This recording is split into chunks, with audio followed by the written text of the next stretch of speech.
Well, welcome back, everyone. It was a continuation of selling in markets today after a little pop up earlier in the session. Now, for those of you that have been following along on videos just like these that Rob and I have been providing, well, the insight has been that pent-up area back in April into May, likely a breakout. We got that big rip up. We had a big short squeeze that took us up to highs middle of June, as you can see right over there. And in last week's market, we saw a relax from that move, that big short squeeze up. And that move down, we came at it with technical tools to identify the likelier outcome for the primary market, the S&P 500, and the likelier outcome based on technical tools that are powerful, which I'll show you in just a moment, suggested that there's probably a continuation down on the SPY. They can take it down somewhere close to $430 to $428 even.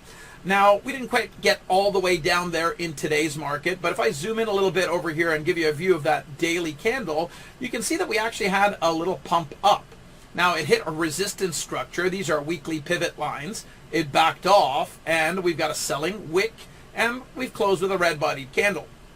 Now, the question mark is, has the pullback that markets have been in really since the Friday back over here, before the long weekend, long market weekend, well, is that pullback done, or do we still have a little more to go? And what's on the other side of that pullback? Is it more pullback? Is it base and then fall over?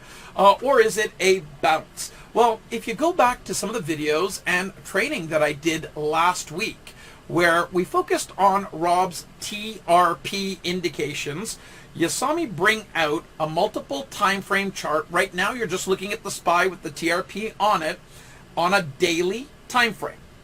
And what we can very clearly see after that TRP buy signal that fired off in the latter part of May, we did get a negative cross right over here on the speed lines, and we've seen markets pull back and remain below the speed lines. There was a sell signal on the SPY as of the end of the day on Friday, with a target 1 down over here, but rising support of the channel. Now, what you may have heard if you participated in the classes last week or the one on Saturday, and a big thanks to everyone that joined on Saturday for that TRP class, well, you heard me say that the toolkit on a daily chart suggests a little bit more downside risk, and we can theorize top a channel around 427 and change. But the 4-hour chart gets us closer to a signal over the next 3 to 5 days rather than the daily, which is about a week to 2 weeks of signal strength. And the 4-hour chart had a target 1 at $430.91. We got close, but not all the way. And we're coming into rising support. So the deceleration of the decline was evident, but it was still a decline.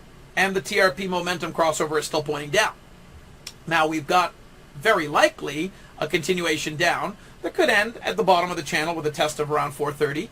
The 1-hour chart tells us a little bit about the day of and projects out the next 3 to 6 hours.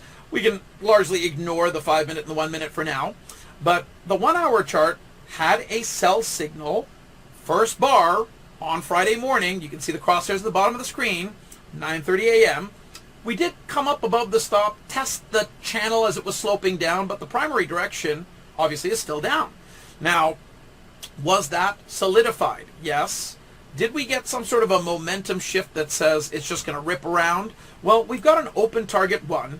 Sell signals on the 4-hour and the daily still intact with open target 1s. And we know that we're coming into support of the channel here. My view very simply is the toolkit told us very likely we would have a lower low today than where we ended last Friday. So that was achieved. And the toolkit says there is some chance based on that positive momentum cross that we could see pangs of up before another move down to hit target. And my view is that target is still likely to be achieved. So somewhere close to $430 and down to as low as potentially $427.75 is still on the table. This goes away only if we're able to grab a hold of the downward sloping channel and not face it as resistance and actually break above the top of the channel. So if you're looking at key values that the market would need to get above to tell us the down is done, it could become day trading fodder for longs, but we would need to first obviously come out somewhere around $433 or higher on the SPY, and then make a move to around 434, establish holding of the channel, and then grinding our way out of it. Now, it's not until we're well above 435 bucks that the door starts to open for a turnaround in signals. Now, you can also get a sense from the speed lines on the 4-hour chart that the initial move to signal any up could be as early as roughly 433 and or the high 433s, 433 and about 70 pennies or so. You can see that with the speed lines on the 4-hour chart. And we still would have falling resistance on top of us. Now, the toolkit gave us a higher probability outcome that you heard in advance. You can go back to the videos from last week and you'll hear me saying the same thing. And effectively, we've seen it play out. Now, I'm looking forward to having the selling done with and getting a bounce back in the market that could effectively restart the rally. Now, that's conjecture at this point. It's not signaled at this point. So we will wait for that downdraft to continue or play short like I did a little bit in markets today. Now, I am teaching a TRP dedicated educational class, as you heard me talk you through last Wednesday, last Saturday, when I was doing little mini educational events on the TRP indications. And it's going to be a power pack class. I'm looking forward to bridging between the TRP indications on multiple time frames for active traders that are both day and swing, bridging between the TRP indications and adding to it potentially some of the other tools that are exclusive member-only tools to wealth charters. For example, I'll just pull up this daily chart over here, and this looks like it's Palo Alto Networks, but you can see that it's got the TRP, and it's also got the Champion Trend Pack, and of course the other member-exclusive indications. How do they work in conjunction with each other?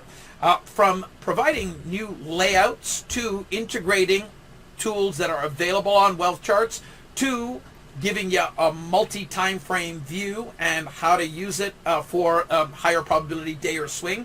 All these topics are going to be covered, and much, much more, including drills, how to use it for execution intraday, how to use the scanner to help us identify opportunity areas that can be runaways when a bounce starts, and that, of course, could become something that is a lot more higher probability when the entire market has given us a turn.